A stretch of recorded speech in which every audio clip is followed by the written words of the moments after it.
ትንሽ ተሽከርካሪ ያላት ሀገር ሆና በመኪና አደጋ ግን ስሟ ከፊት የምትጠቀሰው ኢትዮጵያ አዲስ መመሪያ እያዘጋጀች መሆኑ ታውቋል። ወትሮም ለሹፌሮች ብቻ ተግባራዊ የነበረው ይህ ሕግ በሚያስቅ ሁኔታ የአንዳንድ ሹፌሮች የደህንነት ቀበቶ ወይም ቤልት እንደ ሽርጥ ጣል የሚያደርጉት እንጂ ከአደጋ የሚከላከል አልነበረም። አሽከርካሪዎች ቀበቶን የሚታጠቁት ለደህንነታቸው ሳይሆን በቁጥጥር ጊዜ ከሚመጣ ቅጣት ለመዳን ብቻ መሆኑ ለዓመታት ስናየው የቆየው እውነት ነው። እንዲህ አይነቱ የደህንነት እይታ ለተሳፋሪዎች ደህንነት ሲባል በአስቸኳይ መለወጥ እንዳለበት ብዙዎች ይስማሙበታል። አደጋ ሲከሰት በየመንገዱ የሚፈሰው የሰው ሕይወትና የሚደርሰው አካላዊ ጉዳት የትራፊክ ደህንነት መመሪያዎች ወረቀት ላይ ብቻ ሳይሆን በተግባር መሬት ላይ መውረድ እንዳለባቸው የሚያሳስቡ ናቸው።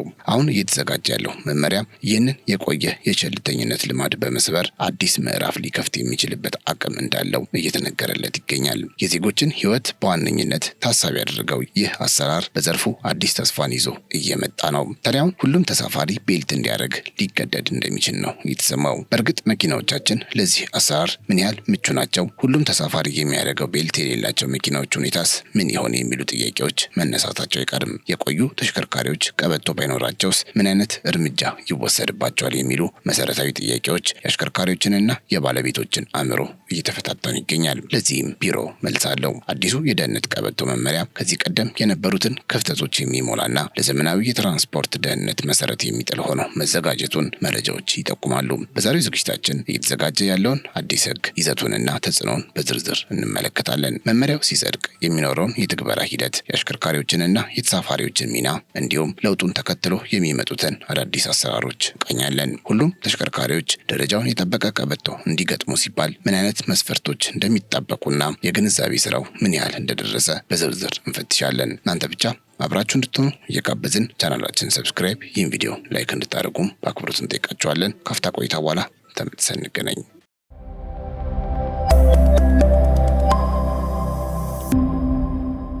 በኢትዮጵያ የትራንስፖርት አገልግሎት በሚሰጡ ተሽከርካሪዎች ውስጥ ከፊት መቀመጫ እስከ ኋላ ወንበር ለሚቀመጡ ተሳፋሪዎች በሙሉ ደረጃውን የጠበቀ የደህንነት ቀበቶ እንዲገጠም የሚያስገድድ አዲስ መመሪያ እየተዘጋጀ መሆኑን የኢትዮጵያ መንገድ ደህንነትና መድን ፈንድ አገልግሎት አስታውቋል። በአገር አቀፍ ደረጃ እየተካሄደ ያለው የትራፊክ አደጋ የመቀነስ ጥረት አካል የሆነው ይህ መመሪያ ተሽከርካሪዎች ለተሳፋሪዎች ደህንነት ያላቸውን አስተዋጽኦ ለማሳደግ ታቅዶ የተዘጋጀ ሲሆን በተለይም በትራንስፖርት አገልግሎት ላይ በሚከሰቱ አደጋዎች ጊዜ በሰው ሕይወትና በአካል ላይ የሚደርሰውን ጉዳት በከፍተኛ ሁኔታ ለመቀነስ ትልቅ ሚና ይኖረዋል ተብሎ ይጠበቃል። የመንገድ ደህንነት ሕግ ትግበራ ዴስክ ኃላፊ ወይዘሮ ብርክቲ ባህሩ እንደገለጹት አዲሱ መመሪያ የትራንስፖርት አገልግሎት በሚሰጡ ተሽከርካሪዎች ውስጥ የደህንነት ቀበቶ ግዴታ ከአሽከርካሪው አልፎ ከፊት መቀመጫ እስከ ኋላ ወንበር ድረስ ለሚቀመጡ ተሳፋሪዎች በሙሉ ተግባራዊ እንዲደረግ ያስገድዳል። በአሁኑ ወቅት በብዙ ተሽከርካሪዎች ላይ የሚገኙ ቀበቶች አደጋን የመከላከል አቅም እንደሌላቸውና ደረጃቸውን ያልጠበቁ መሆናቸው በችግርነት የተለየ ሲሆን አዲሱ መመሪያ የሚገጠሙት ቀበቶች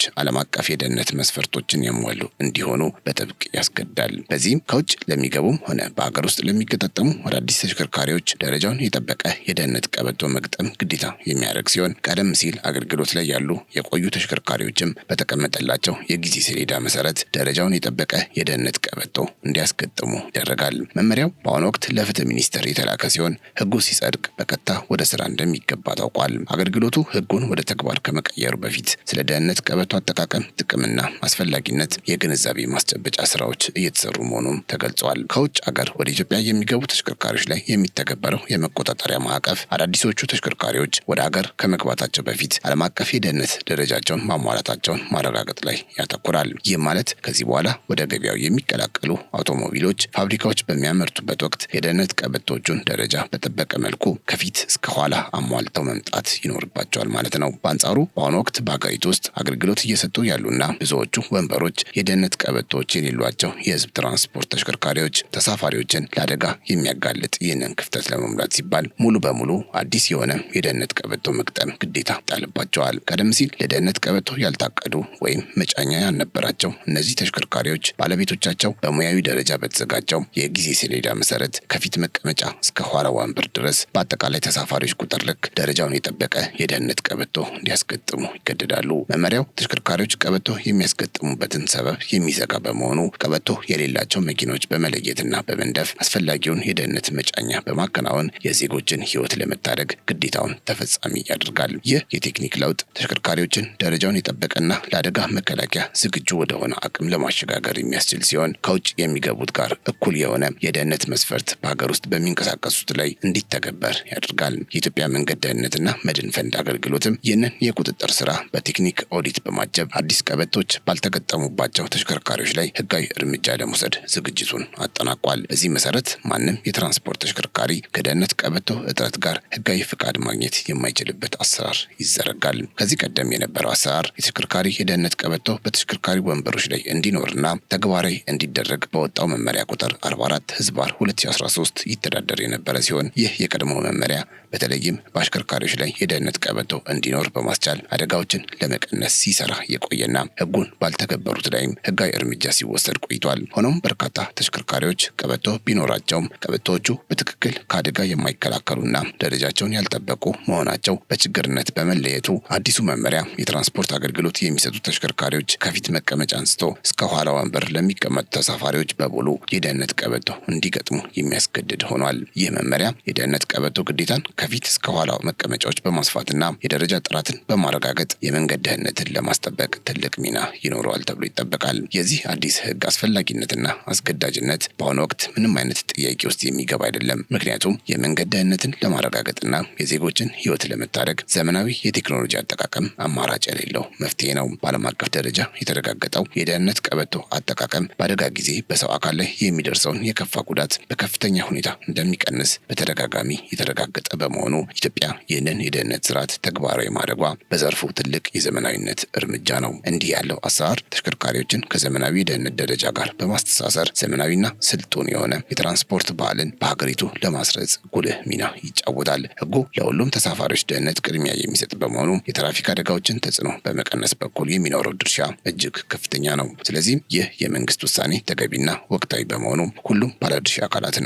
የህብረተሰብ ክፍሎች ለትግበራው በሙሉ ልብ መተባበር ይኖርባቸዋል። የደህንነት ቀበቶን እንደ ቅጣት መከላከያ ሳይሆን እንደ ህይወት ዋስትና በመቁጠር ሁሉም ሰው ህጉን በራሱ ተነሳሽነት መተግበሩ አስተማማኝ የመንገድ ደህንነትን ለመገንባት የሚያስችል ቁልፍ ስትራቴጂ ይሆናል። የደህንነት ቀበቶን በተሽከርካሪዎች ላይ መግጠም ለዜጎች ህይወት ደህንነት ወሳኝ ቢሆንም ይህን ተግባር ለመፈጸም ከሚወጣው ወጪ ጋር ተያይዞ ግን የአሽከርካሪዎችና የተሽከርካሪ ባለቤቶች የኢኮኖሚ አቅም ከግምት ውስጥ መግባት ያለበት አበይት ጉዳይ ነው። በነዳጅ ዋጋ መወደድ፣ በከፍተኛ የቤት ኪራይና በሌሎች መሰረታዊ የኑሮ ውድነት ሳቢያ አብዛኛው የህዝብ ትራንስፖርት ዘርፍ ተዋናይ ከእጅ ወደ አፍ በሚባል የኑሮ ደረጃ ላይ የሚገኝ በመሆኑ በድንገት የሚመጣ ተጨማሪ የቴክኒክ ወጪ ለእነርሱ በእጅጉ ሊከብድ ይችላል። በመሆኑም መንግስት ይህንን ዘመናዊ ደህንነት ስርዓት በአገር አቀፍ ደረጃ በብቃት ተግባራዊ ለማድረግ በተለይም በትራንስፖርት ዘርፉ ለተሰማሩ አሽከርካሪዎችና ባለንብረቶች የሚኒስቴር መስሪያ ቤቶችና የሚመለከታቸው አካላት ተገቢውን ድጋፍ ማድረግ ይኖርባቸዋል። ይህ ድጋፍ በቀጥታ የገንዘብ ድጎማ፣ ከቀረጥ ነጻ በሆነ መንገድ ቀበቶችን የማስገባት እድል ወይም ለረጅም ጊዜ የሚዘልቅ የብድር አመቺነትን መፍጠር ሊያካትት ይችላል። ይህም አሽከርካሪዎች ለህግ ተገዢ እንዲሆኑ ከማነሳሳቱም በላይ የደህንነት ስራውን ያለ አንዳች የኑሮ መስተጓጎል በስኬት እንዲያጠናቅቁ ያግዛቸዋል። ህጉን ተግባራዊ የማድረግ ግዴታው ላይ ብቻ ሳይሆን አፈጻጸሙን የሚያቀሉ የመደጋገፊያ መንገዶችንም በመንደፍ የመፍትሄው አካል መሆን መንግስት ለዘርፉ ያለውን የላቀ አሳቢነት ያሳያል። በዚህ መልኩ በሚደረግ የተቀናጀ የድጋፍ ስርዓት የትራንስፖርት ባለቤቶች ለራሳቸውና ለተሳፋሪዎች ደህንነት ሲባል የሚገጠመውን ቀበቶ እንደ ሸክም ሳይሆን የላቀ የደህንነት ዋስትና መግዣ አድርገው እንዲመለከቱት ያስችላል።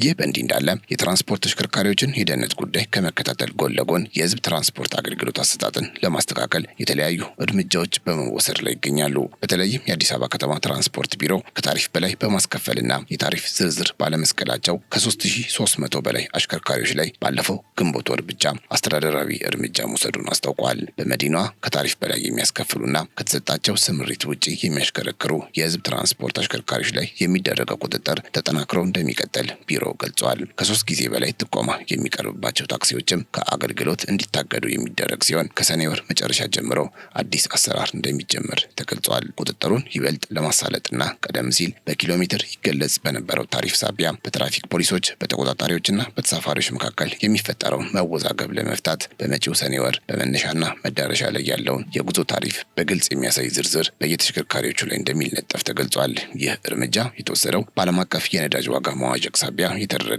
ይፋዊ የዋጋ ማሻሻያ ተገን በማድረግ በርካታ አሽከርካሪዎች ከተቀመጠው ታሪፍ ውጪ እያስከፈሉ መሆኑ በጥናት መረጋገጡን ተከትሎ ነው። መንግስት ከመጋቢት 7 ቀን 2018 ዓ.ም ጀምሮ ትራንስፖርት ታሪፍ ማሻሻያ ማድረጉ የሚታወስ ቢሆንም የንግድና ቀጠናዊ ትስስር ሚኒስቴር ከሚያዝያ 23 ቀን 2018 ዓ.ም ጀምሮ ለሁለተኛ ጊዜ ያደረገውን የነዳጅ የችርቻሮ መሸጫ ዋጋ ጭማሪ በመጥቀስ በርካታ አሽከርካሪዎች ያለ ቢሮ እውቅና በዘፈቀደ ዋጋ ሲጨምሩ ይስተዋላል። ቢሮው ቀደም ሲል የተደረገው የታሪፍ ማሻሻያ ወደፊት ሊደረግ የሚችለውን የነዳጅ ዋጋ ጭማሪ ጭምር ታሳቢ ያደረገ መሆኑን በመጥቀስ በአሁኑ ወቅት ጥናት እየተከናወነ ቢሆንም ጥናቱ ተጠናቆ ይፋዊ መመሪያ እስካልወጣ ድረስ ነባሩ ታሪፍ ብቻ ተፈጻሚ መሆን እንዳለበት አሳስቧል። ከታሪፍ ውጭ የሚደረግ ማንኛውም የዋጋ ጭማሪ ህገወጥ መሆኑን የገለጸው ቢሮ የቁጥጥር ሂደቱ የተሳፋሪዎችን መብት ሙሉ በሙሉ ማስከበር እንዲችል በአቅራቢያው ያሉ የትራፊክ ፖሊሶችና ተቆጣጣሪዎች ፈጥነው የሚደርሱበት የቅንጅት አሰራር እንደሚጠናከርም አስታውቋል። ይህ የህግ አስከባሪነት ሚና በአሽከርካሪዎች ላይ ብቻ ሳይወሰን አባሎቻቸውን የመቆጣጠርና የስነ ምግባር ኃላፊነት ባለባቸው የትራንስፖርት ማህበራት ላይም ጭምር አስተማሪ ቅጣቶችን እንደሚጥል ተጠቁሟል። ከዚሁ ጋር ተያይዞ በመሰረተ ልማት ዝርጋታ ምክንያት ተቋርጦ የነበረው የ9417 አጭር የነጻ ስልክ መስመር በድጋሚ ስራ መጀመሩን ተከትሎ ባለፈው ወር ብቻ 400 የሚጠጉ ጥቆማዎች የደረሱ ሲሆን በ300ዎቹ ላይ እርምጃ ተወስዷል። የከተማ ነዋሪዎች ከተቀመጠው ህጋዊ ታሪፍ በላይ እንዲከፍሉ መገደዳቸውን፣ ከልክ በላይ ትርፍ መጫንና የተሳፋሪዎች መጉላላትን፣ በጉዞ መካከል መንገድ ላይ በድንገት ማውረድና የስነ ምግባር ጉድለቶችን እንዲሁም ያለ ታርጋ ማሽከርከርና በተሽከርካሪዎች ላይ የሚፈጸሙ ስርቆቶችን በመጥቀስ ቅሬታ እንደሚያቀርቡ ታውቋል። እነዚህ ሁሉ ችግሮች በዘላቂነት እንዲቀረፉ በትራንስፖርት አገልግሎት አሰጣጥ ላይ ጥብቅ ቁጥጥር እየተደረገ ሲሆን በአዲሱ የደህንነት ቀበቶ መመሪያም የህዝብ ትራንስፖርት አገልግሎትን ደረጃውን የጠበቀና አስተማማኝ ለማድረግ እየተሰራ ነው። የትራንስፖርት ዘርፉን ደህንነትና አገልግሎት አሰጣጥ ለማሻሻል የሚወሰዱት እነዚህ እርምጃዎች የተሳፋሪዎችን መብትና ደህንነት ለማስጠበቅ ትልቅ ፋይዳ ይኖራቸዋል ተብሎ ይታመናል። የደህንነት ቀበቶ መመሪያው አፈጻጸም በህግ ማዕቀፍ ውስጥ ተካቶ በቅርቡ ስራ ላይ ሲውል የትራንስፖርት ዘርፉን የደህንነት ደረጃ በአዲስ መልክ እንደሚለውጠው ይጠበቃል። አሽከርካሪዎች፣ ተሳፋሪዎች፣ ረዳቶችና የተሽከርካሪ ባለቤቶች ህጉን እንዲያከብሩ ጥሪ የቀረበ ሲሆን መመሪያውን የማይተገብሩ አካላት ላይ ህጋዊ እርምጃ እንደሚወሰድ ተገልጿል። ለተሳፋሪዎች ደህንነት ሲባል የሚገጠሙት ቀበቶች ከዓለም አቀፍ መስፈርቶች ጋር እንዲጣጣሙ የሚደረገው ጥረት የትራፊክ አደጋዎችንና የጉዳት መጠኖችን ለመቀነስ የሚደረገው የመከላከል ስራ አካል ነው። የኢትዮጵያ መንገድ ደህንነትና መድን ፈንድ አገልግሎትና የከተማ አስተዳደር ቢሮ በትብብር በመስራት የህዝብ ትራንስፖርት አገልግሎቱን ቀልጣፋ፣ ደህንነቱ የተጠበቀና የህግ ተገዢ እንዲሆን እያደረጉ ይገኛሉም ተብሏል። የደህንነት ቀበቶ መመሪያው በይፋ ሲጸድቅ የትራንስፖርት ዘርፉን ደህንነት ለማስጠበቅ የሚደረገው ጥረት አንድ ትልቅ ምዕራፍ ይሆናል። የትራንስፖርት አገልግሎት የሚሰጡ ተሽከርካሪዎች ደረጃውን የጠበቀ የደህንነት ቀበቶ እንዲገጥሙ የሚደረገው ግዴታ ተሳፋሪዎች በአስተማማኝ ሁኔታ እንዲጓዙ ያስችላል። በመመሪያው አፈጻጸም ወቅት ለተሽከርካሪዎች የተሰጠው የጊዜ ሰሌዳ ተከብሮ የደህንነት ቀበቶች እንዲገጠሙ ክትትል ይደረጋል። ህጉ በዋናነት የመንገድ ደህንነትን ማሻሻልና አደጋዎችን መከላከል ላይ ያተኮረ በመሆኑ ሁሉም ባለድርሻ አካላት ለትግበራው ዝግጁ እንዲሆኑ ይጠብቁ ተብሏል። በመመሪያው የሚኖረው የትግበራ ሂደት በህግ የታጀበ በመሆኑ አላግባብ የሚንቀሳቀሱ ተሽከርካሪዎች በህጉ መሰረት ተጠያቂ ይሆናሉ። በጥቅሉ እነዚህ ሁሉ የደህንነትና የአገልግሎት አሰጣጥ ማሻሻያዎች ሲቀናጁ የኢትዮጵያ የትራንስፖርት ዘርፍ ከነበረበት የኋላ ቀር አሰራር ተላቆ ለዜጎች አስተማማኝ ጉዞን የሚያረጋግጥ ዘመናዊ ስርዓት ይኖረዋል። የአዲሱ የደህንነት ቀበቶ መመሪያ ትግበራና የታሪፍ ቁጥጥር ስራዎች ተቀናጅተው ሲከናወኑ በዘርፉ የታዩ የስነ ምግባር ጉድለቶችና የደህንነት ስጋቶች በዘላቂነት እንደሚቀረፉ ይታመናል። መንግስት ለህዝብ ደህንነት የሚሰጠውን ትኩረት በተግባር ሲያሳይ የትራንስፖርት ባለቤቶችና አሽከርካሪዎችም የህግ ተገዥነታቸውን በማረጋገጥ ለዚህ ትልቅ ለውጥ የድርሻቸውን መወጣት ይኖርባቸዋል። የትራንስፖርት ተጠቃሚዎችም መብቶቻቸውን በመጠበቅና ግዴታዎቻቸውን በመወጣት ለለውጡ ስኬታማነት የበኩላቸው ሚና መጫወት እንዳለባቸው ተገልጿል። ይህ የተቀናጀ ጥረት በመንገድ ደህንነት ላይ ለውጥ በማምጣት የብዙዎችን ህይወት የመታደግና የተሳፋሪዎችን መጉላላት የመቀነስ ትልቅ ታሪካዊ ፋይዳ ይኖረዋል። ወደፊት የሚኖረው የትግበራ ሂደት በክትትልና በድጋፍ የታጀበ በመሆኑ ዘርፉ የመዲናዋን የትራንስፖርት ጉዞ በሚመጥን መልኩ አስተማማኝና ስርዓታማ ሆኖ እንደሚቀጥል ይጠበቃል።